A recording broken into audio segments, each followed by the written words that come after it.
Salut, on va partir pour une session en 10-25 euros. Je te dis pas si elle va bien se passer ou très mal se passer, c'est à toi de voir justement. Je te laisse découvrir ça, il y a plein de conseils, donc ça risque de te plaire. On est On parti. va partir sur un 10 euros pour commencer très tranquillement.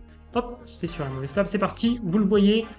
Allez, qu'est-ce qu'on va avoir de beau? Un petit jackpot, un x5? Allez, j'ai que des x2 là, j'ai que des x2, j'ai que des x2, et on a deux joueurs passifs en face. Mes profils préférés. Chauffe tout, hein, je suis bizarre.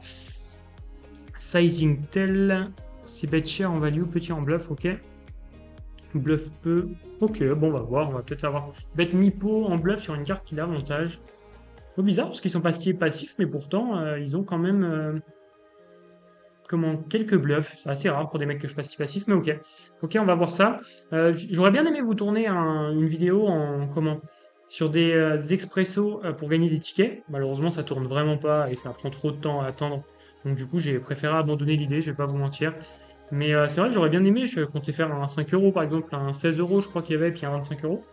Mais il y avait, bah, comment ça tourne pas, juste, c'est trop long à attendre. Ouais, donc du coup, j'ai laissé tomber, j'avais commencé à tourner la vidéo, puis au bout de 2 minutes, je me suis dit, bon, si même les 5 euros, j'arrive pas à les faire tourner, vaut mieux laisser tomber.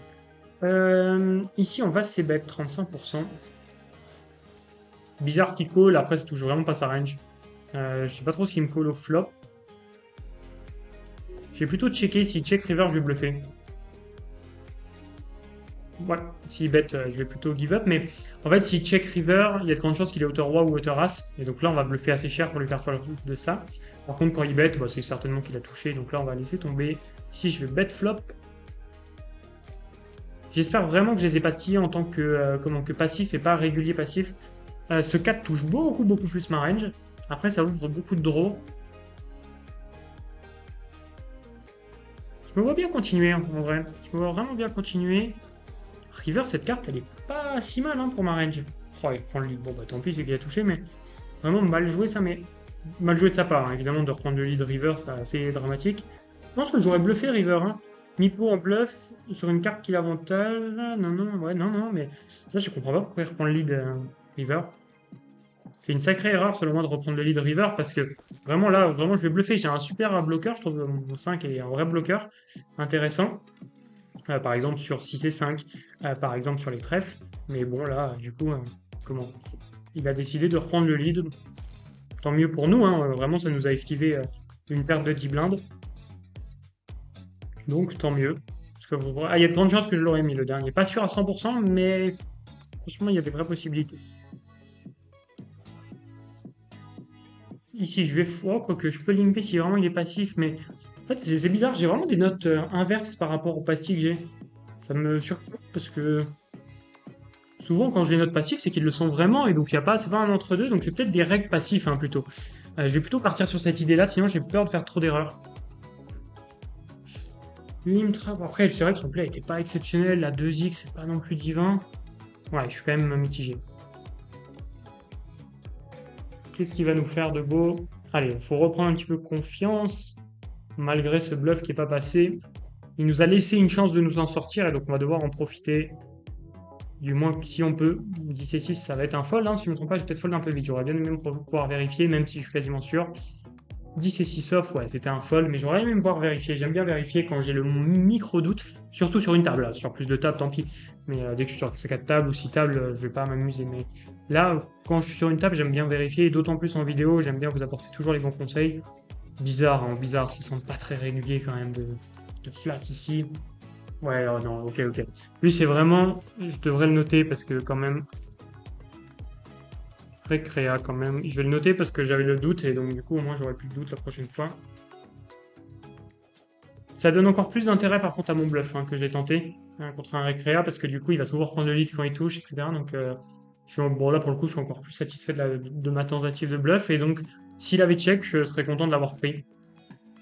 Je pense qu'il serait souvent passé. Ok. Est-ce qu'on va être en HU? Non. De toute façon, ça va être difficile. Avec notre nombre de blindes là, il va falloir vraiment un miracle. Mais on va l'espérer et puis on va tout faire pour le provoquer. Allez, As-Roi contre Dame 10. Je crois qu'il faut que ce soit As-Roi qui gagne, pardon. Et ça va pas être le cas. Pour être en HU, ça va pas être le cas. Évidemment, vous, bah comment? On n'a pas d'impact là-dessus, mais évidemment, on souhaite toujours être en HU. En HU, on va faire beaucoup plus d'argent qu'en 3 web. Donc c'est évidemment notre intérêt d'y être le plus tôt possible. Bon, là, on va call. Et ça va être un flip, un split, pardon, un flip et un split, les deux en même temps. Ok. Nickel. Alors, ici, on va le shove. Contre limp, j'y vais quand même. Je sais pas ce qu'il nous fait. Peut-être qu'il a des trappes. Je crois qu'il avait des trappes, j'avais noté à 6 en trappe. Après, bon, s'il a 6, on s'en fiche complet. Ouais, les rois, bon, c'est pas grave. Honnêtement, il avait shove. S'il avait shove, j'aurais call, donc aucun regret. Il ne fait pas faire d'erreur là-dessus. Puis de toute façon, 3 blindes, les paires de 2, on peut plus faire grand-chose. C'est pas grave. On va partir du coup sur un petit 10 euros encore. Je pense 10 euros encore. J'aime bien monter de limite quand j'ai gagné juste avant. Pas pour une question de gestion de bankroll, mais plus pour une histoire de confiance et être sûr d'être satisfait. Là, il y a un bluff qui n'est pas passé. À la fin, on se prend une sorte de micro setup, donc on préfère monter par exemple après celui-là. Bon, on retombe vraiment sur les mêmes joueurs. On a de quoi se venger, du coup. 2-8, on va folder. Mais c'est intéressant, du coup, qu'il ait ligne trap. 10, on va mettre 3 rois aussi. Bluff peu, bet mi-pot en bluff sur une carte qui est avantageux. Ok, mais c'est intéressant. Je sais pas pourquoi il est passif. Je vais pas le noter passif, je vais enlever la pastille contre lui. Lui, je sais pas. Du coup, on va voir lui, on n'a pas eu trop d'infos. Allez, s'il veut bien fold, j'en profite pour vous le dire. J'ai créé un Instagram, alors je sais pas au moment où je poste la vidéo quand vous le voyez, mais j'ai créé un Instagram justement où je vous poste pas mal de contenu poker. Ça vaut vraiment le coup d'aller voir pour ceux qui veulent. J'aimerais bien le faire monter un petit peu. Je suis pas très réseau, etc. Mais si je me lance du coup sur Insta, c'est vraiment pour poster des trucs vraiment cool. Et je vais essayer de vraiment vous apporter du contenu à la fois stratégique, mais à la fois aussi divertissant. Vous pouvez aller le voir. Au moment où je tourne la vidéo, il y a déjà 3 spins 50 euros qui ont été joués dessus, sous forme de réel. Vous pouvez aller voir, ça peut toujours être cool. Ici, je vais défendre. Mais donc, n'hésitez pas à les checker. Je vais vous donner pas mal de conseils. Je partagerai aussi pas mal de vidéos techniques, mais juste pour les gens qui sont abonnés, qui répondront par exemple à certaines stories, etc. Donc, j'aurai pas mal de contenu à vous partager pour vous faire progresser. Donc, franchement, ça peut valoir le coup d'aller checker cet Instagram qui est dans la description. Sinon, c'est spinpro.fr, comme le pseudo que vous voyez ici, si vous le cherchez sur Instagram. Je vous le dis parce que ça peut valoir le coup. Et n'hésitez pas aussi à checker les liens dans la description pour ceux qui viennent qui viennent pour la première fois, pardon, sur les vidéos. Ok, là on va open, on a enfin une main à jouer parce qu'on n'avait pas grand chose à jouer depuis tout à l'heure, on était un peu card dead. C'est pour ça que j'en ai profité aussi pour vous parler de cet Insta qui va vous apporter pas mal de choses. Ok. Le board va pas nous faire rêver parce que bon, évidemment on va passer notre c-bet, mais pas un board où normalement on va pouvoir faire grand chose, on risque de give up rapidement. Donc voilà, ça risque de folder et que ça soit fini. Bon, c'est déjà bien, hein, mais en termes d'intérêt du play, c'est pas là qu'il y en a le plus. J'arrive pas à vraiment le situer, lui. Encore une fois, je pense que là, mes notes m'ont fait défaut, hein, pour le coup. Je suis pas passif du tout. J'ai pas les infos comme quoi ils le sont, en tout cas. De base, là, s'il est passif, il est open 2.5. Là, honnêtement, sans info, je préférais limper.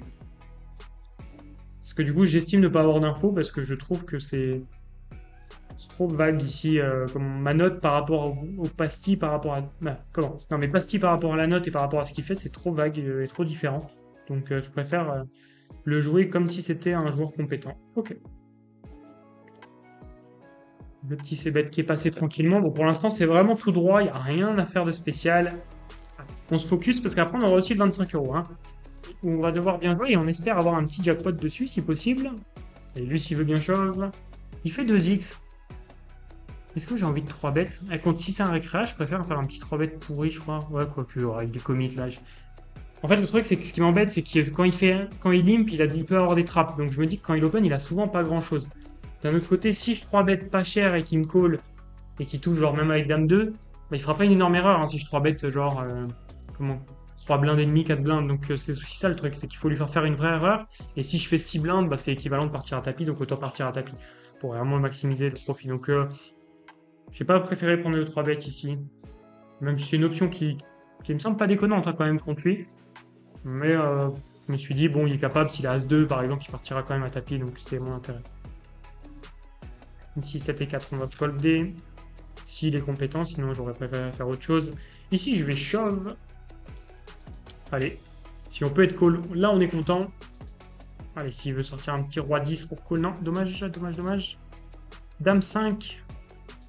De base, VS Slim, je vais shove. Contre lui, non. Vraiment pas. Contre lui, vraiment pas. Il me donne pas envie. Ici, on va limper ce 8 et 6.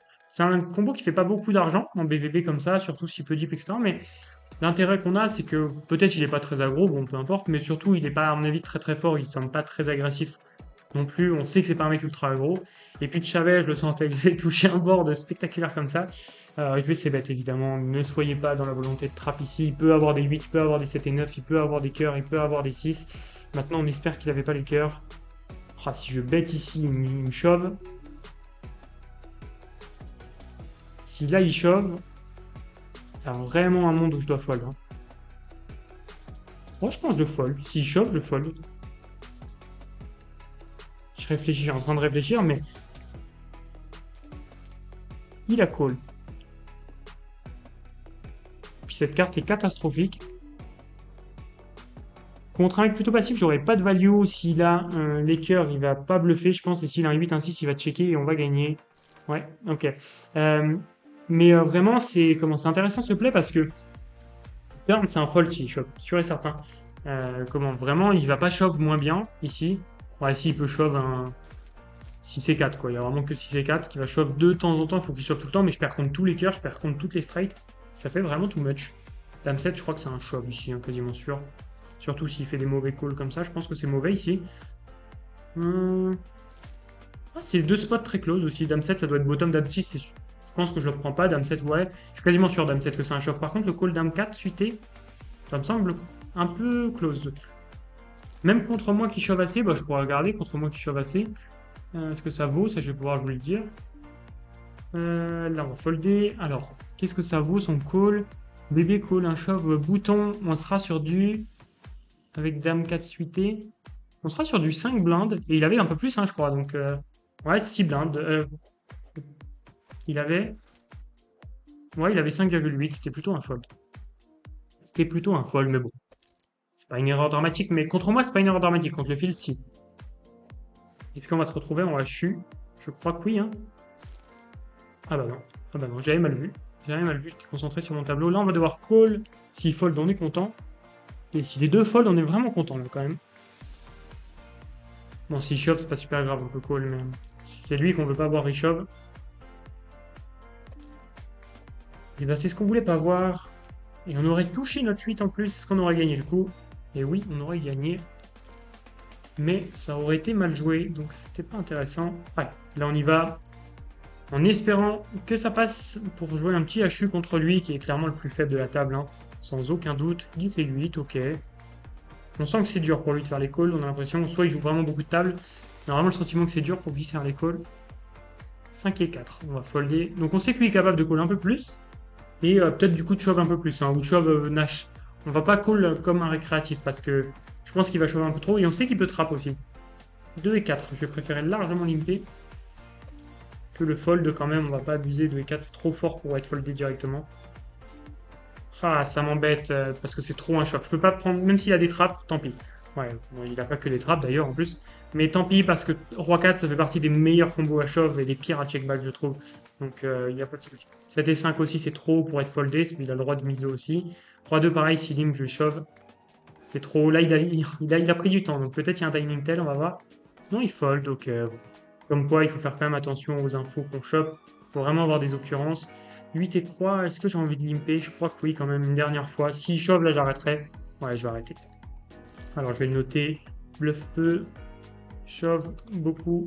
VS limp. Si on a des notes, on va trap. 10 et 3, du coup, on va fold. En plus, ça fait partie des mains vraiment qui sont déjà des folds en GTO. Donc là, on a encore plus envie de fold. Ok.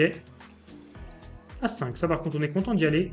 On va pas trap à 5 parce que si on fait fold notre adversaire, on est content. Donc on n'a pas d'intérêt à faire autrement. Là je vais y aller, s'il veut lim fold. S'il a un trap, tant pis. Absolument pas grave ici à ces stacks size, s'il avait fait tapis, j'aurais call. Donc il n'y a pas de souci. Il n'y a aucun souci ici. Encore une fois, c'est pas grave. Et puis on lui a fait tellement fold avant que c'est rentable. Valet 2. Ici c'est un jam. Contre As7. Il touche un petit peu. Ça va être compliqué. Et on va espérer que le 25 € nous sauve cette micro-session. Allez, on est parti. Là, ça me dérange pas d'y aller. Alors, d'habitude, j'aime pas monter la limite si j'ai si je suis pas en confiance, etc. Alors là, on pourrait se dire, vu que je crois que j'ai perdu les deux premiers, que je le suis pas. Cependant, je trouve que j'ai fait des bons plays tout du long. Il n'y a pas de trucs à revoir ou quoi. Donc, je me sens largement à l'aise pour aller chercher ce petit 25. Allez, qu'est-ce qu'on va avoir de beau? Un peu de suspense. Ah, le suspense sur Winner, c'est souvent du x2 quand même, le suspense, la fin du suspense. Bon. C'est peut-être le temps pour vous, justement, pour ceux qui veulent justement de passer sur BetClick. Hein, franchement, pour éviter de taper que des x2 sur BetClick, vous allez avoir moins de x50, x100, etc. Mais beaucoup plus de x3, x4. Et c'est ce qu'on veut pour un joueur régulier. Ça réduit énormément la variance et ça augmente aussi vos résultats, pas sur le long terme, parce que ça change rien, mais sur le moyen terme. Et le moyen terme, ça peut être 1 an ou 2 ans de grind, donc c'est quand même important. Voire ça peut être 3 ans, 4 ans même des fois. Donc c'est vraiment important que vous allez avoir beaucoup moins de variance et beaucoup plus de résultats sur du 2-3 ans. Évidemment, si vous jouez 500 ans, ça reviendra au même, mais c'est important quand même, vu que vous n'allez pas certainement avoir une carrière qui durera 500 ans, de switcher. Et en plus de ça, vous avez une offre et vous pouvez bénéficier d'une formation offerte, donc ça vaut quand même le coup. Globalement, une formation que j'analyse, un jackpot à 10 000 € que j'ai gagné pendant plus d'1 heure, où je vous donne tous mes conseils. Donc ça vaut le coup, c'est une formation que je vendais avant, donc n'hésitez pas à checker. Le lien, c'est luckyspin.fr/affiliation. Vous avez une vidéo d'1 minute 30 qui vous explique tout. Revenons à notre spin, on a un récréa ici. Ici, j'en sais rien. Le bet pour river. Comment? Ça peut être les deux, là c'est dur à interpréter. J'aimerais bien voir un showdown, on aura peut-être une info, mais là comme ça, c'est dur à interpréter. Allez. On sera quand même en positif, ouais, de 5 € si on gagne celui-là. Oh, 2 récréas, c'est cool ça c'est cool. S'il shove, je vais fold quand même, ce 4-4. Sans être trop content, parce que 5-5, je pense que j'aurais call, peut-être, ou 6-6. Limite, en tout cas, 6-6, oui, 5-5, close, 4-4, je vais fold. S'il shove, évidemment. Sinon, c'est moi qui va shove, ça par contre, je vais y aller avec grand plaisir.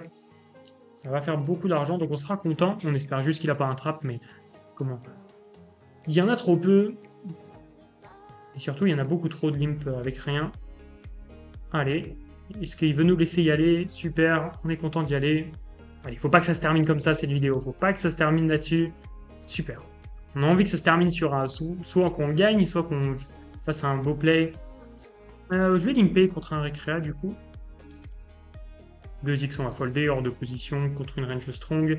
Avec une main pourrie, roi 9, je vais open ici contre 2 récréatifs. Ça flatte en SB. Ça donc bête. Bon, bah on a un fold tranquille. Sinon, j'aurais ce bet certainement. Mais très peu cher. Ok. VS limp, je vais shove. Ce roi 8. Avec grand plaisir. Même si je crois que dans ma range, c'est roi 9. Je crois que j'ai roi 9 off ici. Oh, quoique roi 8. C'est pas choquant, roi 8. Après, je vais avoir des rois 2 aussi de temps en temps. Roi 8, je sais pas si je l'ai dans la range. Ça doit être close, mais bon. Ok. Oh, ça super intéressant. 3.5x bouton. Donc il doit certainement avoir nuts quand il fait ça, mais donc du coup sur les autres sizing, on sait que c'est plus faible. C'est pas sûr à 100%. Encore une fois, je le précise, ça c'est important aussi. Petit conseil que je peux vous donner. Souvent, vous n'osez pas prendre des adaptations parce que vous n'osez pas faire des conclusions hâtives. Mais c'est important d'en faire quand même et de partir du principe que 90% du temps, vous avez raison. Là, voilà, on va partir du principe que quand il fait 3.5, 90% du temps, il a une main forte. Si après il n'a pas une main forte une fois de temps en temps, bah, c'est pas grave. Ça fait partie du truc. Ici, je vais miser directement. Laisse son miss, c'est bête, ça passe, c'est nickel. As-9, on va y aller. S'il fait 3.5, c'est chiant quand même, mais voilà, quand il limp, on est content. Normalement, lui, il a rien quand il limp, ou peut-être il a des mains intermédiaires. Hein. Peut-être, je dis pas, il peut avoir roi 10, il peut avoir tout ça, mais normalement, notre As-9 est bien devant sa range. Voilà, ça fold. Génial. 2 et 7, ok. Fait 2x, alors, ouais, range. 2x, c'est intéressant parce que s'il limp et s'il a des 2x, ça veut dire que quand il limp, il a certainement pas grand chose aussi. Donc lui, son sizing strong, ça a l'air d'être 2x, lui, ça a l'air d'être 3.5. Juste, il résonne pas de la même manière, mais la conclusion finale est la même. Probablement, encore une fois, cette analyse passe 90% du temps, mais bon, je peux me planter. Ici, ça va être un jam contre 2 limp, comme 5 suité, ça va trop print. Voilà, quand ça va fold, ça va beaucoup trop print.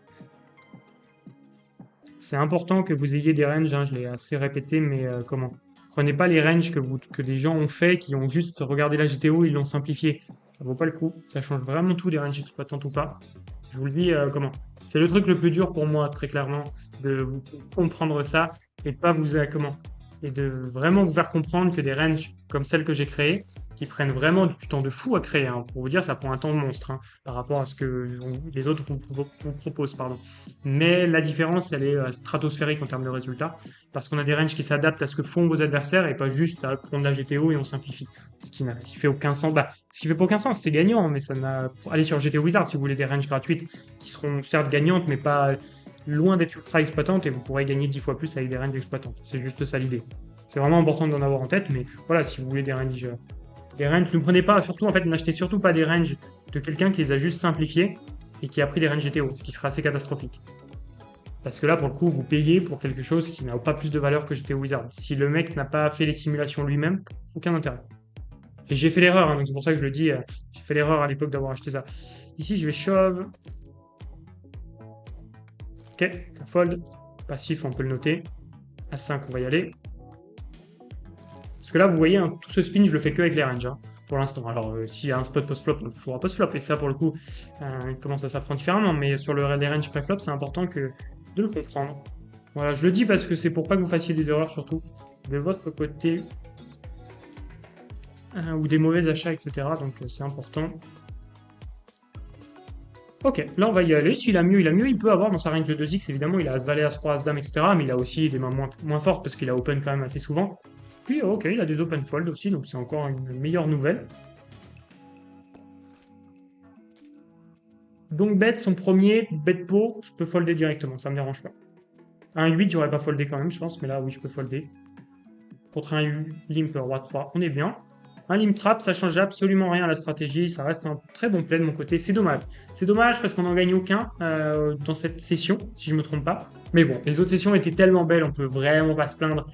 Comment sur la journée, si je regarde, je suis positif de plus de 1000 euros, donc il n'y a vraiment pas à se plaindre avec 52% de taux d'ITM. C'est tellement haut qu'évidemment ça va finir par redescendre. Et oui, comme tu l'as vu, c'était pas la plus belle des sessions. J'espère que ça t'a plu, que tu as pu apprendre quand même pas mal de choses. C'est l'intérêt de ces vidéos. Pas forcément que je gagne, pas forcément que je perds, on s'en fiche au fond, même si on aime bien vibrer un petit peu avec des jackpots, mais surtout c'est que tu progresses. Et si tu as progressé, n'hésite pas à mettre un petit like et à t'abonner. Justement, tu vas pouvoir suivre les prochaines vidéos qui vont arriver. On a pas mal de contenu justement à vous proposer, donc j'espère que ça vous fera plaisir. De mon côté, je vous remercie de l'avoir suivi. Je vous dis à plus pour une nouvelle vidéo. N'hésitez pas à checker les liens dans la description. C'était Lucas.